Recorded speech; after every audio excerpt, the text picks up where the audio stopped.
All right, again, hello and welcome everyone to another episode of the Seven and a Hook podcast. I am Brooksy, the Irish Insider, along with my co-partner in crime today, Doug E. Betts. Listen, we are broadcasting from The Boat in Drake, Massachusetts, 294 Tingsboro Road. Really excited to be here. Certainly one of the premier entertainment venues in New England, taking the show on the road. Dougie Betts, how you doing today? Doing wonderful. Excited to be here. Excited to be talking Super Bowl weekend, Super Bowl Sunday, big game tonight. Got our plays on the game. Want to share them with you, and excited to be here at the Boat. Yeah, and first we got to thank the ownership here at the Boat. That's Dave Paquette and Devin Cordero took over this place in it was September 25th, 2020. And man, they really have brought this place alive. Did a lot of renovations. The place is just it is the place to be. Just great food, great bar, all kinds of craft cocktails, and just unbelievable staff, live music, entertainment. It really is the place to be, Dougie Betts. Absolutely, definitely a nice place. Been here a couple times, and excited to see how the day turns out. Big day, great food. As you mentioned, great drinks. Yeah, good crowd here getting primed for the Super Bowl, which is going to take place tonight. I think it's 6:30 p.m. Eastern. That's on tonight? I think it is tonight, yeah. NBC, the Peacock, is going to be airing that show, and it is going to be quite the show. And before we get kind of talking sports, also got to mention the food. I mentioned the food earlier in the intro, but the food is absolutely amazing here. Fortune and Flame Kitchen and Catering. I mean, you can't. This isn't bar food, folks. This is delicious food. On Facebook, you can see them at Fortune and Flame Kitchen. Some of their good stuff: chicken quesadillas, fried shepherd's pie, firecracker shrimp tacos, buffalo chicken and bacon, grilled cheese. Douglas, your favorite is the Rebel Burger, right? Yeah. Well, I mean, I'm going to finish eating the rest of the menu, but so far, yeah. So far, you've made it through so far. No, that's good. That's good. So, yeah, and Boathouse, obviously, check out their website, boathousedrakeit.com, and on Facebook, it's at The Boat Drake. All right, a little bit about our show, okay? Seven and a Hook. First question we always get is, well, what's with the name? Explain that. Okay, so in the gambling world, okay, there are point spreads, right? You hear it's 7.5 or 3.5 or 5.5. Well, in the gambling world, the half is considered the hook. Okay, so you hear a lot of 7 and the hook, 5 and a hook. Well, that's where our name came from, 7 and a hook. Obviously, in football, Douglas, that's kind of a popular line you hear, and we decided to jump on that. Yeah, absolutely. I mean, you think, obviously, a touchdown, pretty popular way to score in the game of football. And you're going to see a lot of lines that end up at 7 and a hook. So kind of easy way to segue into the podcast naming world. Right, there you go. There you go. Now, on all of the socials, you can find us on Facebook, Instagram, Twitter. It's the number 7 and a hook. So give us a follow, give us a like, and make sure you head on over to YouTube and search 7 and a Hook podcast and give our page a subscribe. We'd really appreciate it. We got a couple hosts that aren't with us today that are going to be part of our future kind of on-the-road shows, and that's Jimmy D, D for Double Down. When Jimmy D gives you a pick, it's good. You better go play it. And then Easy Money, Eric LaFleche. He's actually on assignment today doing some other things for 7 and a Hook. But you'll see those two cats on future episodes. So, yeah. So why don't we get into the game?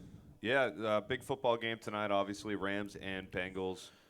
Looking at the main line right now, who is favored. Rams are -4 against Cincinnati. And obviously it's one of those games, David versus Goliath in a way. Cincinnati started off the year at a plus 12,000 to win. Made it all the way to the big game. Now they have a chance to take that win from the Rams, but the Rams are still favored. They have been had a little slump in the middle, but ever since they really started picking it up, they've been kind of the perennial favorite to make it to the big game in the NFC. Yeah, they have. And that line, the line opened, I think it was 4.5. It did drop down a few days ago. A little bit of money went in on the Bengals, and it settled in for the last 4 or 5 days at 4. And again, that means they probably got money on both sides. Yeah. You know what I mean? And then you got the points total. It's 48 and a hook. So 48.5 is the over-under in the total. I believe that opened at 49, and it did drop down a half a point to 48 and a hook. So looks like there's some money coming in on the under, Doug. Yeah, I'm not one of those guys. I'm going over, pounding the over big time here. I like offense in this game, and I'm all for the over here. I think, we saw it, and I was mentioning a little bit off air with you. We've seen the Rams in the Super Bowl shut down the Patriots. Yeah, 2019, and right? Not put up points, but they also had Jared Goff at quarterback. So now you put Stafford in there. You see them shoot it out with the Buccaneers. Close to, it was, I believe, 27-24, so up over 50 there with the over. Then you see, other game, what was it, last week with the 49ers, they're under 40 total. So you can definitely see the defense shine through. You can definitely see the defense lack and the offense shine through. So I like the over, though, in this game. I think the Super Bowl, the big stage, they're going for the big plays. They're going for the explosive plays. Jamar Chase on the Bengals side, Cooper Kupp on the Rams side. They're going to be slinging, throwing the ball, and scoring a lot of points. Yeah, I don't think this is going to be a grinded out type of Super Bowl. Yeah. There's been a few of those. There's more overs than unders in Super Bowl history. I think I'm more of an under player typically, but I'm going to have to agree with you on that. I think this is going to be a lot of hucking and chucking, and a lot of Joe Burrow and a lot of Matthew Stafford probably putting up some big numbers if all goes well. So I'm with you. I'm going to lean towards the over the 48 and a hook. Now, as far as the point spread itself, it settled in at -4, with the Rams being favored. Again, you and I, we talked about this a few times during the week, and my capping is a little bit different than your capping. Yeah. I'm going to take the points in this game. I'm going to take the 4 points. I'm going to take the Bengals, and I think I'm going to ride Joe Burrow. Last 7 games they've covered, not only covered and won. Okay, so I think for whatever it is, the golden horseshoe is with the Bengals this year. Not so, and again, Matthew Stafford's had a good season, but I think he's due for a Matthew Stafford type of game where it's an interception. It might be 2 interceptions. Because if you look at his regular season, Douglas, he threw 17 interceptions. Yeah, not great. Now, his defense made up a lot of the difference because they were really good, but he did turn the ball over a lot. Now, he hasn't in the playoffs yet. I think today's the day he's going to throw a couple picks. No, and I could definitely see that as well. But it's one of those, I like to think, again, it's one of those times where Super Bowl Sunday, the star players just shine. And I can picture a lot along – almost like, last few years of watching the college football championship.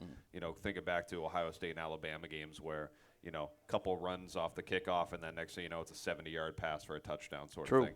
I don't think you'll see quite that, but I think you're going to see a lot of explosive plays. And I really like Stafford to open it up. I really like Burrow to open it up. He's confident. He wants to show off his connection with Jamar Chase. And I think this could be – or I'm putting money on it's going to be some sort of 40, maybe 38-32 kind of game. Big, a lot of points. Over 30. Yeah, you're going way over. Because I like the alternate spread on the over. I'm going all in over 61.5. I think this is going to be a big time scoring game because they're not going to shy away from it. I think early on that first quarter they might try to feel out the defense a little bit, but once, Odell Beckham Jr., Cooper Kupp, Cam Akers. That's just the Rams side. Then you get Jamar Chase. You get Tyler Boyd. The star power, the confidence they have in these receivers, these playmakers on either team. Once they get that feeling out process, they're just going to send it to the moon because this is their stage. This is their time as a team to win, but also the individual personalities on this. Odell Beckham Jr., if he catches, 3 passes, 100-something yards, 2 touchdowns, how does that do for him as a businessman? as it, you know what I yeah, mean? So these guys are going to want these big cash plays. money, right? Yeah, these guys are going to want these big plays. They Yeah. know what they're playing for. They want to win a championship. The Rams haven't won a title in a long time. The Bengals haven't won a title Ever, right? Ever, which is a long time. That is a long time. So, yeah. So I like this to be a gunslinger game. I like it to be a lot of fun and high scoring. yeah, no, we're on the same side on that, but we're on a different side of the. I like the line. I like the Rams overall. They're the -4. I just can't see them losing this game, getting to this point with the team that they had built. So much success the last few years, but just coming up short, pretty much at fault of their quarterback. Not having a quarterback that can get them over the hump. I think they have that now. Even if Stafford does make some mistakes, I think they still have enough firepower to make it work. Fair enough.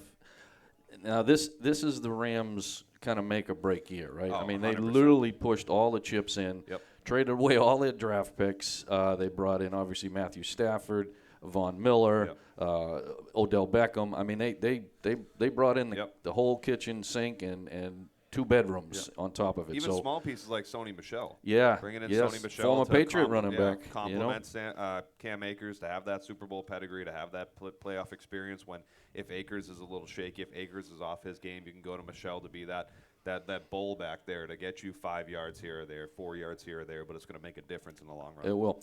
Now, we've had a couple of our followers or our listeners kind of chime in during the week via email and instant messaging.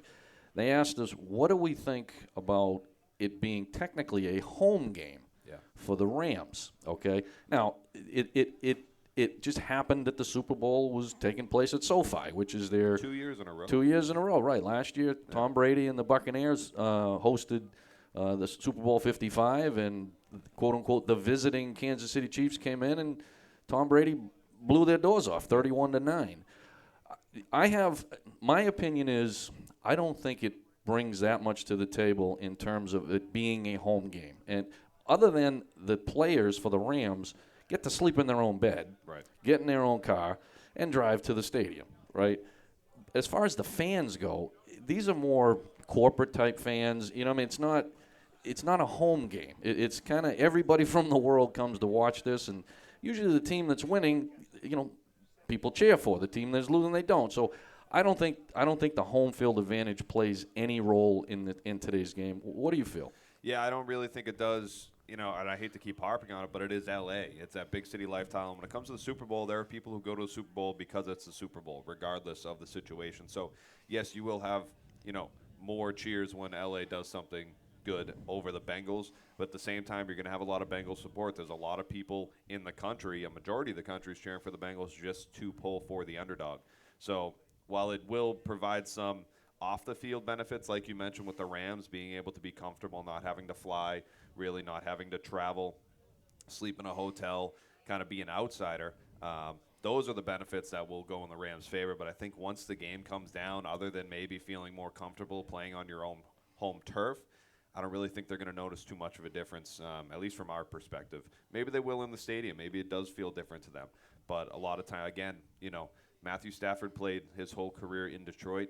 He's just now getting to L.A. I can't, you know, imagine he feels like it's home as much as he did somewhere where he was 10 to 12 years. Yep. So there's different aspects to it. Von Miller the same way. Not that, you know, he's going to be the complete X factor, but I think overall it's not going to make too much of a difference, but it will in some small ways. Yeah, no, and we reached out. We got some, you know, feet on the street or moles, whatever you want to call them, at some of the casinos out in Vegas, and we talked to some of the lines makers. Let's say that, and they felt that the home field really didn't play into the line at all.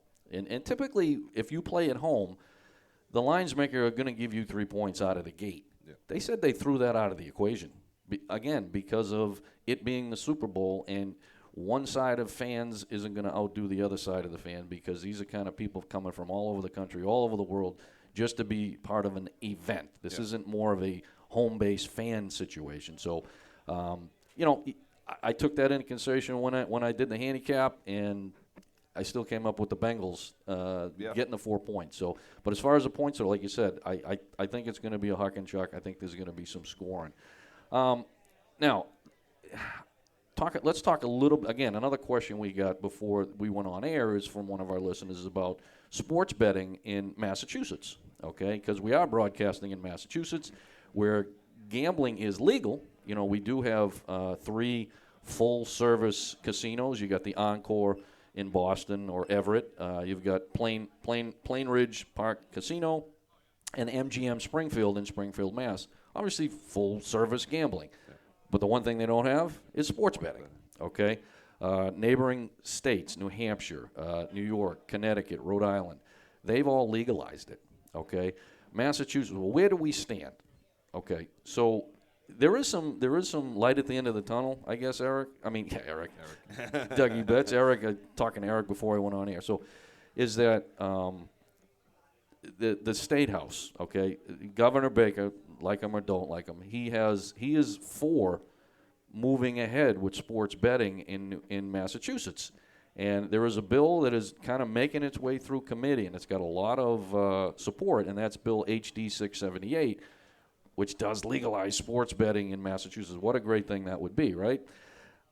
In my opinion, the way it's moving through the committees right now, Dougie Betts, is that by the fall of this year, I think before the first kickoff NFL, I think it's going to be legalized in the state of Mass.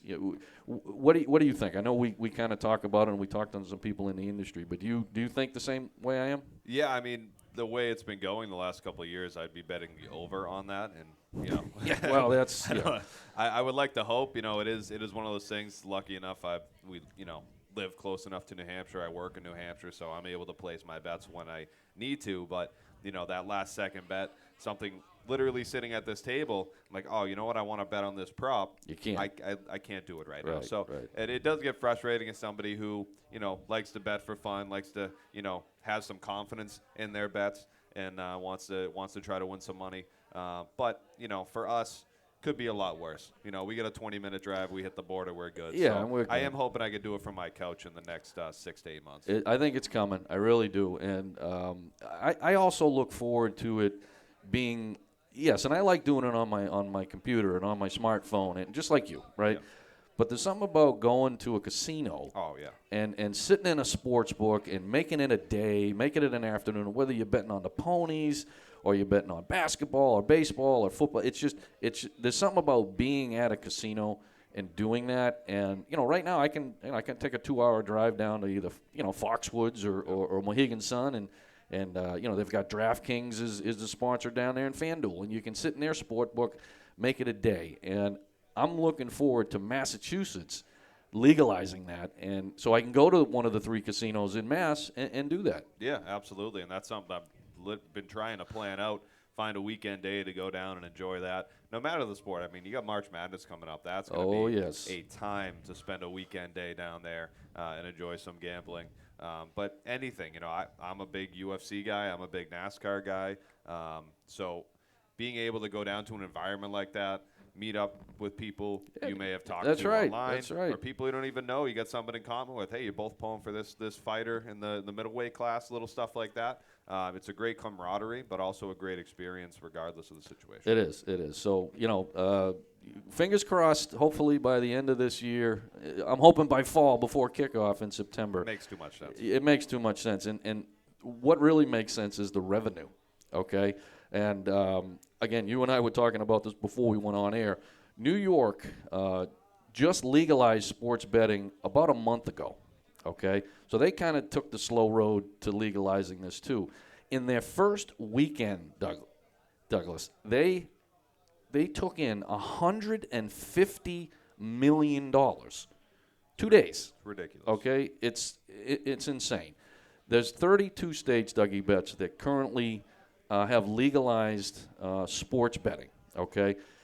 In 2021, those 32 states did over $97 billion in a take in sports betting on, like, 10% is the average tax revenue taken from that $97 billion. So those 32 states generated over $920 million in tax revenue. So, like you just said, it makes sense for Massachusetts to move in this direction. Yeah, absolutely. Okay. Massachusetts is predicted to do anywhere from $400 to $500 million a year in sports betting. Think about that tax revenue for the state of Mass. That's about $50 million. Right now, that's going to either Connecticut or New Hampshire or Rhode Island or somewhere else.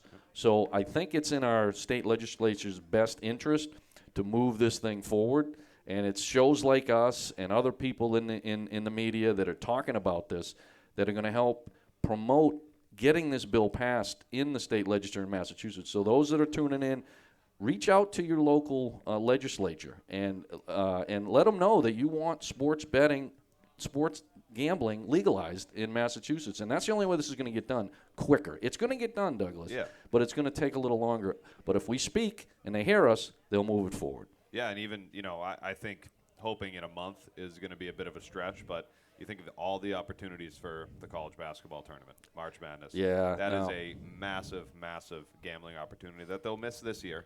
But as you mentioned, trying to get it together for football season next year, it makes way too much sense. Football is continuing to grow overall in popularity, and I think sports betting is – do you know the numbers projected, what money's going on the Super Bowl today? I do. $7.6 billion with a B today. On one football game. One football game. Yeah. Okay. $7.6 billion with a B in one day. Okay. So not bad. Not bad at all. And listen, money talks, right? Sports betting isn't going anywhere. It's still literally in its infancy, okay? And yet it did $97 billion last year in the United States. Ridiculous. We need to get on that train, right? So, anyways, so again, reach out to your local state legislature and tell them move this thing forward because all we're doing is moving tax revenue to other states. Now, you mentioned baseball, basketball, March Madness, and all that. Well, 7 and a Hook. Again, we'll get a little quick intro or a little insight about the show. We're not just a sports betting show about football. We literally, if it has a line on it, we talk about it. Yeah. Okay, it could be bass fishing, it could be bowling, baseball, hockey, curling, sure, whatever that is. Like Dougie Betts said, we cover the UFC, we cover NASCAR.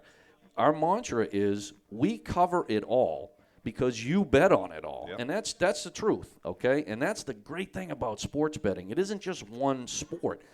There are so many different options now. Dougie Betts is a FanDuel and DraftKings extraordinaire. He can find prop bets on just about anything. If you're playing Tiddlywink somewhere, he'll find a line on it, and he can bet on it. So, again, 7 and a Hook. We cover it all because you bet on it all. All right, so speaking of that, we've already given our picks for who we think is going to, in terms of the side, the over and under. We both like the over, 48 and a Hook. And as far as the side, the line, you're going to lay the 4 with the L.A. Rams. I'm going to take the 4 with the Bengals. All right, based on that, the money line, do you like the money line on this game? Because if you like the Rams, you got to lay 190 to win 100. Are you comfortable with that, or are you just more – do you think they're just going to cover that? I mean, obviously they cover. They're gonna. But would you lay the 190 or no? I mean, I just think the Rams are going to win. So at that point, it's if I'm that confident in the Rams, I'm going to do it. I think they're built to win now. The Bengals got to this point, not necessarily out of luck, but they're still on the up and up. This is kind of, to me, I mean, it does have small vibes of Patriots-Rams Super Bowl 36. Right. But I think this is kind of that Rams go all in, they get to the top, and then they might start fading off next year, the year after, while the Bengals continue to grow. So I think overall this is that textbook ending for the Rams, in my opinion. So you're going to lay the 190? Yeah. Oh, okay, you're going to lay the 190. Okay. Now the Bengals are and what that means, folks, if you're minus 190, you got to put up $190 to win 100. Okay, so Dougie Betts is confident enough he's going to do that. So he's going to bet them to cover the spread, but they're going to win the game, so he's going to lay the 190. On the other hand, I'm going to take the 4 points. So the Bengals can, if they lose by 3, I still win the bet. Now on the money line, the Bengals are plus 160, and what does that mean? That means I have to put up $100 to win 160. if I'm confident enough that the Bengals will win the game, okay? Douglas, I am confident that they are going to win this game, okay? So, great, give me the points. Give me the 4, but I also think the Bengals are gonna win. So I'm gonna put the 100 to make the plus 160 also on this game. So, again, may the best capper best win better here. Win. We'll be putting up a Twitter poll at the end of this. So, all right, but what see is who your best joins bet? us. Is it the over-under? Is it the over the 48 and a hook, or are you more confident in the Rams covering the 4? That's a tough. That's definitely a tough one. I'm most confident in it being a shootout. I'm more confident in the over. All right, so you're looking way up. You're looking I'm way looking up. at the over. And what the alternate line was? It was over 60 for plus there's 400. a lot of different options, but I got, let me tell you for sure right here, plus 400 over 61.5. All right, so what that means, folks, if the combined total of the game is 62 points, okay, Douglas put down 100 to make 400 as a plus 400. So, I mean, this cat is certainly confident that the game is going way over. So, listen, that's a pretty solid bet, laying 100 to make 400. But, man, oh, man, you better be hoping there's no it's not 7-0 at halftime. Nice weather out there. That's what I'm banking on. I'm banking on a shootout, and 34-28 isn't too unheard of. Dougie Betts is hoping for, kickoff return for a touchdown. Every single time. Back to back, right, to get the starting going. So, anyways, all right, so that's where we each sit on tonight's game. Now Dougie Betts, we mentioned that we also cover UFC. We cover MMA. You had a very solid night last night, and you had, I think, 3 out of the 4 winners in the top 4 matches. So, again, UFC, tell us a little bit about that and how you go about capping some of the UFC events. Yeah, it's again, humans fighting. So it's always in a hole. You never know what's going to happen. Well, I had 3 overall victories out of the top 5. Actually, I think 4 total. Yeah. I did. The co-main event. Tui knocked out Derek Lewis. Lewis was the favorite. He's the literal knockout king in UFC. He, end of the first round, launched 4 right hooks to the side of the head. Haymakers is what we like to call them. And Tui did not go down. He did not go down. And not many people can eat right hooks from Derek Lewis. No. And in the second round, Lewis misstepped just a little bit and ended up getting knocked out. That was a 3 versus 11 matchup in the heavyweight division. Yeah. And the 11 won. I knew it was going to end by a knockout, though. Not too many submission specialists in that bout. No. But you look into it. One of my biggest wins last night was Renato Moicano. Now, I don't know a ton about Renato. I've watched a couple of his fights. Submission specialist. Looked up some stats on him. Out of all of his wins in the UFC, I think he's got 12, or MMA 12 now. 48% of them have been by submission. Yeah. His opponent, every single win has been by knockout. Yep. Renato Moicano had never won by knockout. So I thought he was going to win. He only wins by submission pretty much. But guess what? Take him for the submission, and he took it. Yep. So, you do a little research into this. Look up back and forth. There's so many different outlets. You have UFC Fight Pass if you want to go back and watch different fights, which I'll do from time to time. Good stuff. Good stuff. Get an idea. Israel Adesanya, I had him. I knew he was going to win. I had them both. I took him just straight up money line for him to win. Yeah. I also did put a little bit on the knockout. Couple close chances, but he knew after 3 rounds he had the fight won. Yeah, he did. So he kind of laid back, took it safely. So it's fun. I get into the fight nights the week to week here and there. But there's so many UFC fighters that they show on those fight nights that, learning about them to make a smart bet it takes a bit of time. And it's fun to throw money on Joe Schmo versus Billy Blow, but you want to make smart bets. You want to make smart investments in these bets. So it does take and that's a lot why of we research. have our show. We want you to exactly. tune in. We try to give you the best insight and information so that you can go play some picks and go cash some ticks, because we really do spend a lot of hours every day, every week, trying to get the best lines and the best information that we share with everyone on our show. And Dougie Betts, the best thing we say is there's no money down. These picks are for free. All you got to do is tune into the show. You know what I mean? So tune in, get some friends, invite your enemies, whatever. It's one. Come and watch the show, okay? Because listen, if you've been tuning into the show, you're making money. Yeah. Okay, so we do give out a lot of good picks, and as far as where we stand, our show is considered one of the hottest handicapping shows in the nation. We launched August of last year, and we're among the winning shows across the nation. Yeah. So seriously, just tune in and play our picks, and participate. We want not just watch the show, enjoy it.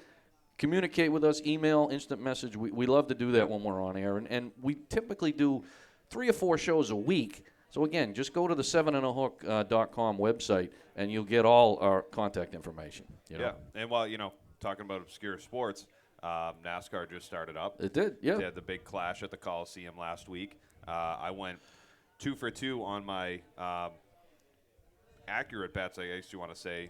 Logano and Kyle Busch finishing top 3. They both finished top 3. Those are 2 huge hits. Had a couple, long shot ones as well. But, those precise picks that you're looking for, those confident picks where there's 3 guys who can finish in the top 3. And I had 2 of them. Yes, you did. I put money on both, and I got it both right. So those are the kind of picks in the stuff that's not football. That's not basketball, that you can come to us.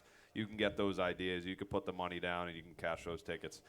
But I've only been giving my picks for about a week or 2. Yes. This gentleman over here, you've been doing it for a little bit and doing pretty good against the spread. You've made some money if you've been listening to Brooksy. There's no doubt, okay? So far, since we went on air in August, okay, my on-air documented record, okay, is 320 wins, 211 losses, 3 against and 3 push. So 320, 211, and 3. You've made money with me. You've made, if you're a $100 player, you've made over $10,000, $10,000 just going with the picks I do on air. Okay, if you're a $200 player, and I know we have some because they email us, you've made almost $20,000 just playing the picks on air. And I always give them the double thumbs up because the $500 players out there, which you're my hero, all of you. Okay. You've made 50 large just with the picks that we've been doing on air. So, again, tune into the show, listen to the plays, and you know what? Go take down your bookie. The bookies hate us. Why? Because our picks win and we make money. So, anyways, enough, promoting what we do. But seriously, it's no joke. And all of our shows are documented. They're on air. We can't make up these numbers. So tune in, take our picks, and go cash some ticks. All right, let's little fun facts about the Super Bowl. Okay, the average ticket price for this year's Super Bowl, Douglas, $9,000. Doesn't surprise me. $9,000 to go sit at SoFi Stadium and watch the game. Okay. Pay for a $30 hot dog too. Right, that doesn't get you food. That just gets you in the door. Yep. Okay. No, I'm sorry. I'm not participating in that. No, okay. No, but that's LA for you. That's the status that Showtime, LA brings. Right? SoFi Stadium is an incredible facility. And it is. You mix all of that together, and that's what they're going to draw because people are going to pay it. I guess when you spend $2.5 billion on building a stadium, you got to make your money back somehow. And I guess $9,000 for a Super Bowl ticket, I guess that can help pay for some of that. Not bad at all. All right, how about the food? Everybody, a lot of Super Bowl parties going on. We got some early Super Bowl party going on here at the boat. A lot of great food, a lot of great drink. Certainly got to say hello to the staff, Sarah working at the bar, and the rest of the crew doing a great job keeping everybody happy. So if you're within earshot, come on down to the boat and join us. We're going to be on air for probably another half an hour or so. But speaking of food, okay, Dougie Betts, you're a chicken wing guy. I've seen you eat buckets of chicken wings. Yep. How many chicken wings will be eaten today on Super Bowl Sunday? Any idea? Any idea? It's going to be over 1 billion. You are very close. 1.4 billion chicken wings will be eaten today. Not in that 0.4, that's just me. That's just you. It could be. It could be. That's just me. All right. How about pizzas? Chicken wing and pizzas are considered the 2 most popular items on Super Bowl Sunday. How many pizzas will be eaten approximately I'm going to today? say a few million. At the very least. It's more than a few More million. than a few. 12.5 million pizzas today. It's a lot of slices. That's a whole lot of slices. And you know what? I will be one of those 12.5 million pizza eaters later. And as a matter of fact, I will also be contributing to the chicken wings. So looking forward to that. All right. Potato chips. How many pounds of potato chips are going to be consumed today?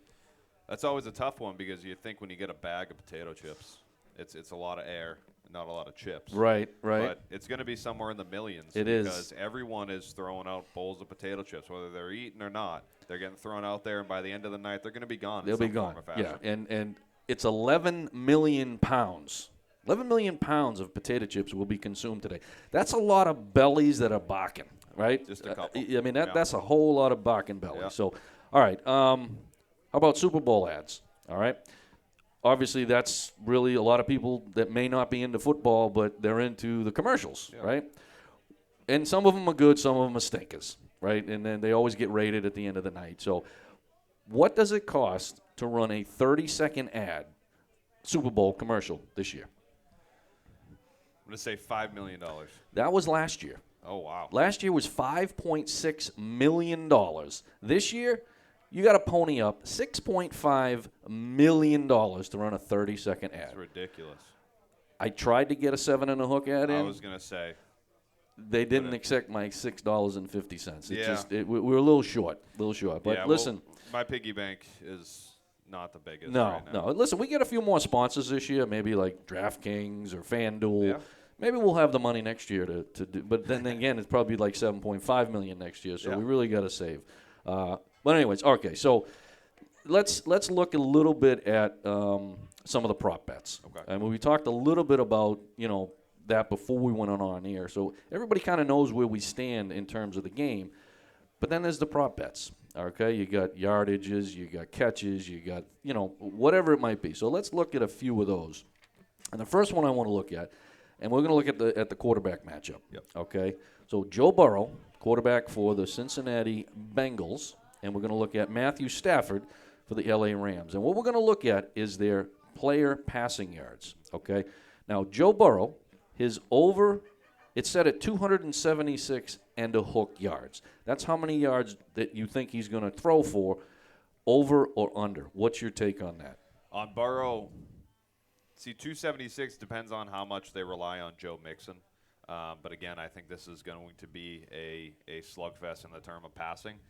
So I would take the over on the 276 and a half. All right, you like the over in Joe Burrow's passing. I do too. I like Cincinnati to win the game, and it really depends on what Joe Burrow does or doesn't do. Yep. Okay, and he is going to be asked to throw the ball and throw the ball a lot. So, all right, so we're both in agreement. We're going to go over the 276 and a hook for him. All right, on the other side of the ball, L.A. Rams, Matthew Stafford. His overall passing yards is a little more. It's 281 and a hook yards. What's your take on that? Over again. Stafford, I do think while the Rams are a tremendous all-around team, I think they can end up being one-dimensional if Cam Akers doesn't have a great game. But even then, on the ground, if the Rams pick up between 50 to 80 yards on the ground, I think that's a good supplement to their passing. So they don't really need to run the ball that much. So I'll take the over as well on Stafford's passing yards. Yeah, I was kind of torn on this one, but at the end of it, I capped at the game as going over the 48 and a hook. And any time that the Rams have had scores of 50 or more, okay, he's thrown for more, almost 300 yards each time. So if that's a trend that I have to follow, I have to go over the 281 and a hook here also for Matthew Stafford. All right, another prop bet for each of these quarterbacks is passing touchdowns, Dougie Bet. So Joe Burrow, all right, 1 and a hook. Over 1.5 touchdowns or under 1.5 touchdown passes? I guess I'm just pounding the over today because I certainly think he'll at least have 2. I can't imagine a game where Jamar Chase in this sort of environment doesn't get a touchdown pass being the number one option. So I'll have to take the over on that. Yeah, and that's juiced to the over. That's minus 162. Yeah.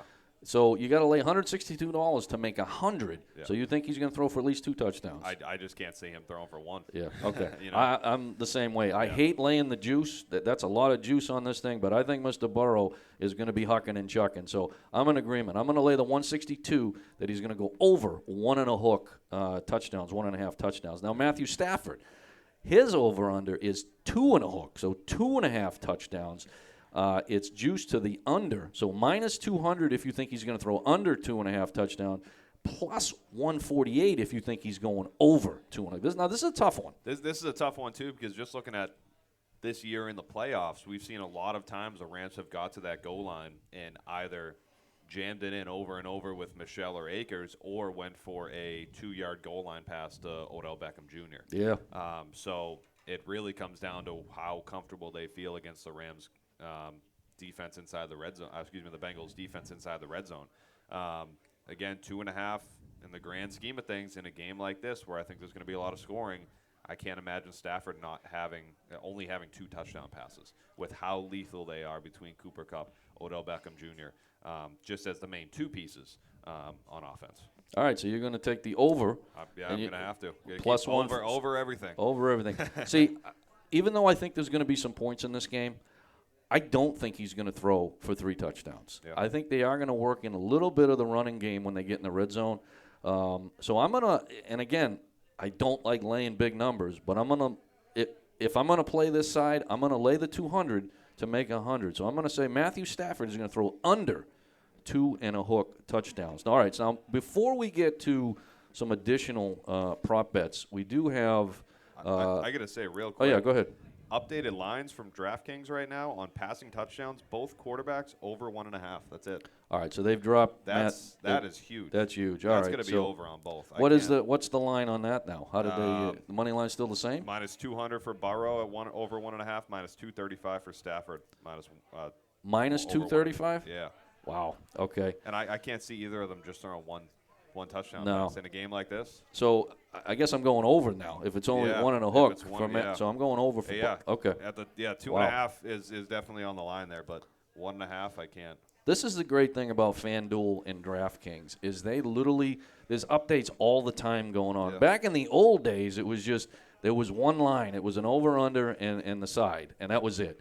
Literally now, with online sports betting, you can bet during the game. I mean, the lines change. You can bet totals in the game. It's a great time to be a sports bettor right now. So, and again, Massachusetts, let's go get it legalized here. So, all right. Before we get to a few more prop bets, we do have a quick trivia, and we're going to give away a 7.5 ball cap. All right. So, and it's really first come, first serve. All right. So. Question is, and whoever gets it, just come on up, and if you get it right, you're going to walk away with a 7.5 hat, all right? Question is, which 2 starting quarterbacks are the only ones to win a Super Bowl with 2 different teams?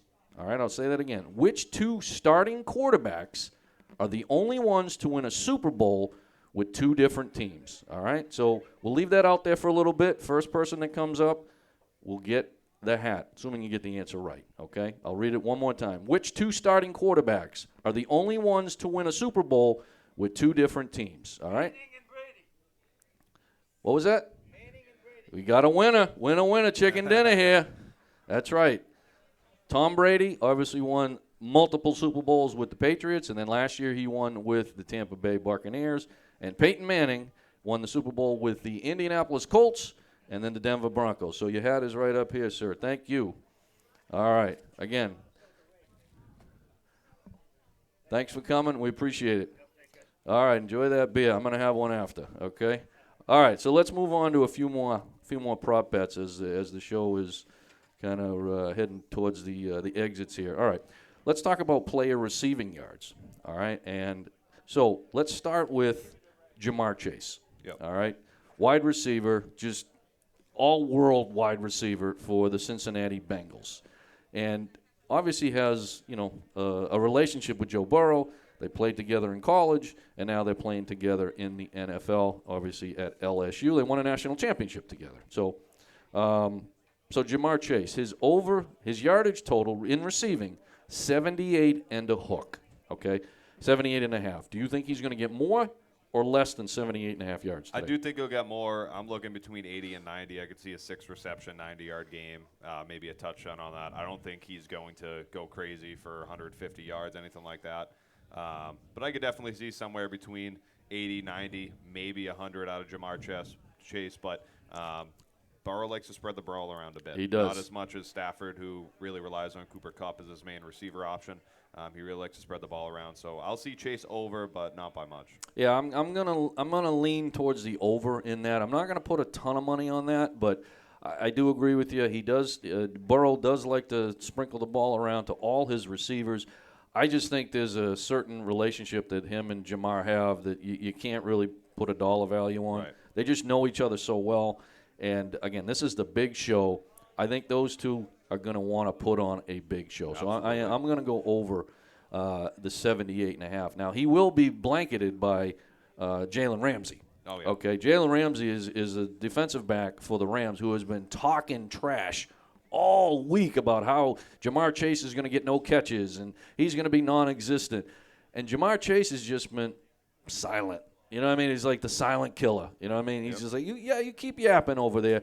I'm going to show you what I can do on Sunday. So I think Jamar Chase has a little bit of extra zoom in his step because of Mr. Ramsey talking trash all week. For sure. You know? All right, let's look at, again, another super wide receiver, and that's Cooper Kupp.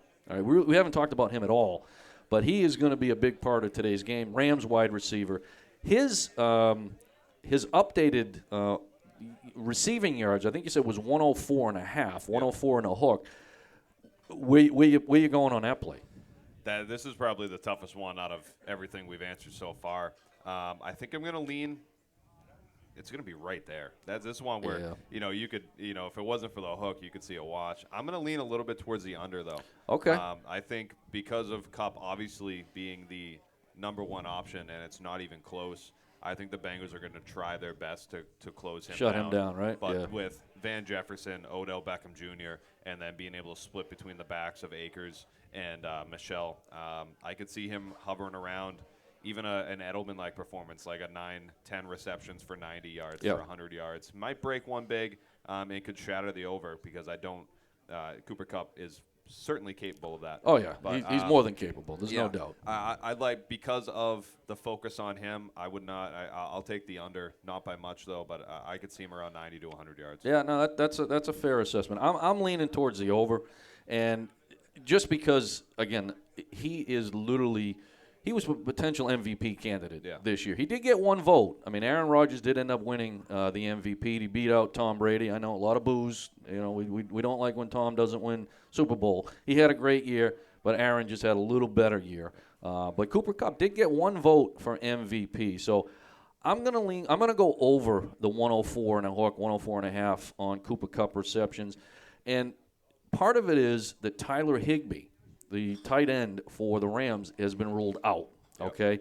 And that was one of Matthew Stafford's kind of whoobies. He liked to get him on, if third option. I don't have Cooper open. I'm going to check down to my tight end.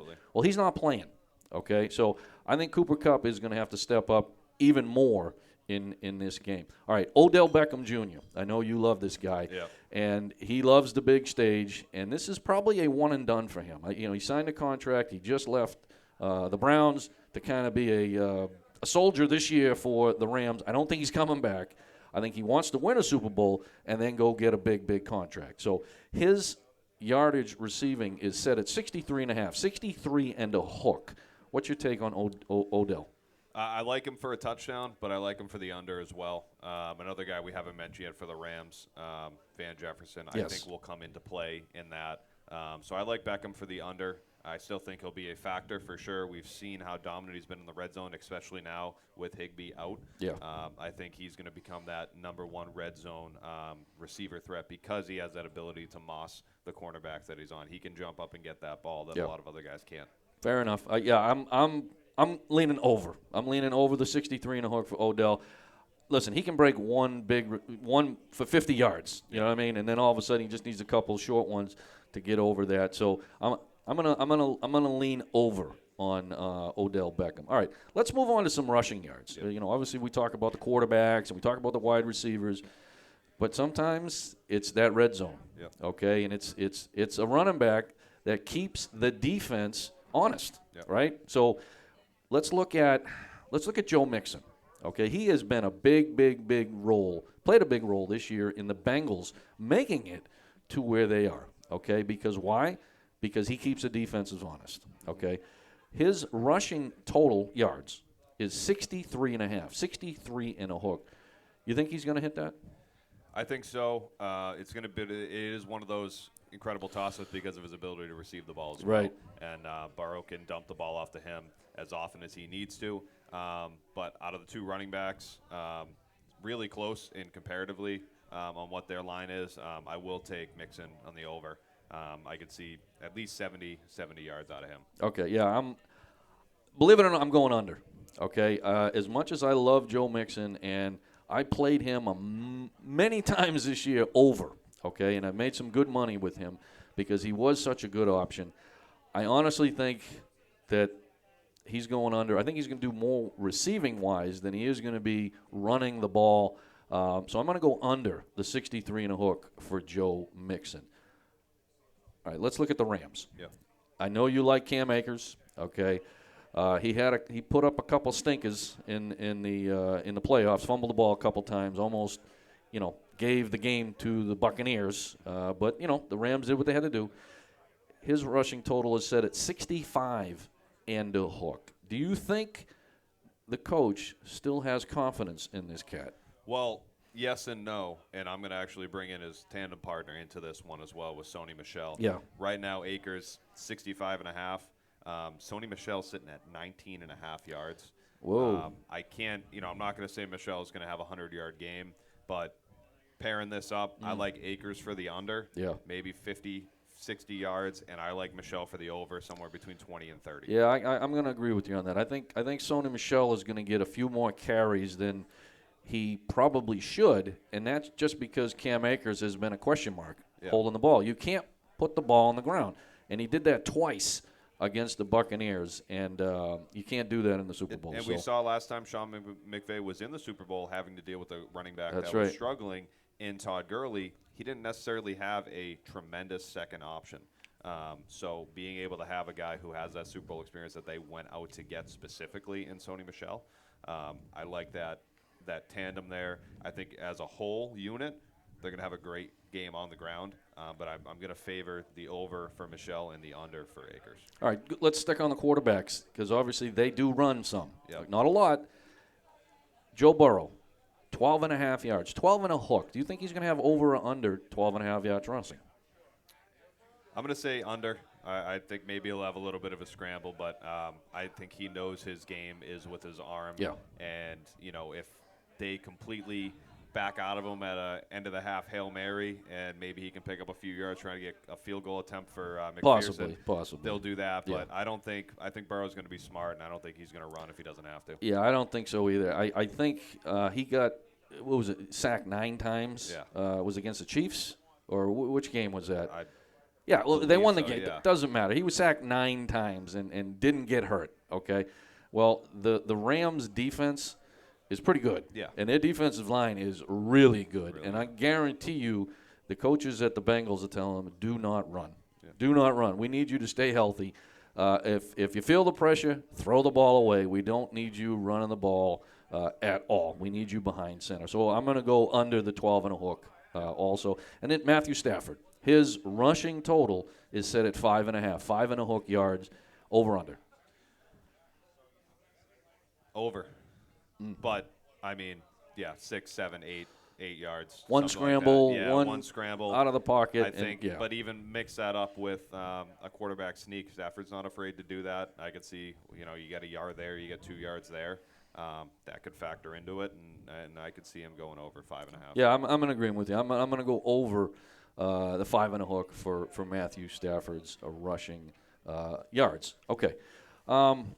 That's going to put a wrap on our picks and plays on Super Bowl 56, which is going to take place in another 4.5 hours or so out there in L.A. in Tinseltown We'll be tuning in later tonight on NBC. Dougie Betts, what's as we wind down the show? Anything we missed? Any prop bets that you're going to be playing that we didn't talk about today? I mean, I think the most fun or the easiest one to bet on is if the Bengals do win the Super Bowl, the Gatorade color. The color Gatorade. Yeah, you can bet on that, right? It's got to be orange. It doesn't make sense. I mean, unless the players don't like the taste of orange, it only makes too much sense. Okay, fair enough. As far as Gatorade for the Rams goes, I don't know what LA does for It's probably not even Gatorade in LA. They probably don't do I don't know what it is. Artificial sweeteners out in LA. Yeah, so. You don't want to offend Gators, so probably can't do that. Yeah. But all right, so there you go. The color of the Gatorade, and for the real degenerate gamblers out there, coin flip. I think the Bengals will win the coin flip. There you go. Boy. All right out of the gate. How about the other one was, what was it? The national anthem. Does it go over 2 minutes and something seconds? Well, I think that one got taken down. It did. I think it got taken because the practice time leaked. Yeah, so or something. Okay. But coin flip, we'll go with the Bengals out of the gate. You really like to gamble? Do that. Yeah. Anyways. All right. Hey, listen, we appreciate everybody tuning in. And those that are here at the boat, thanks for listening to us for the last hour or so. Hopefully, again, we gave you some good insight, good information, so you can go play some picks and go cash some ticks. And don't forget, 7inAhook.com. Go to our website, check out all our socials, tune into the show, give us a subscribe. We really appreciate it. So, hey, on behalf of Dougie Betts, I am Brooksy, the Irish Insider. As we always say, may your bad beats be small and your big wins be monster.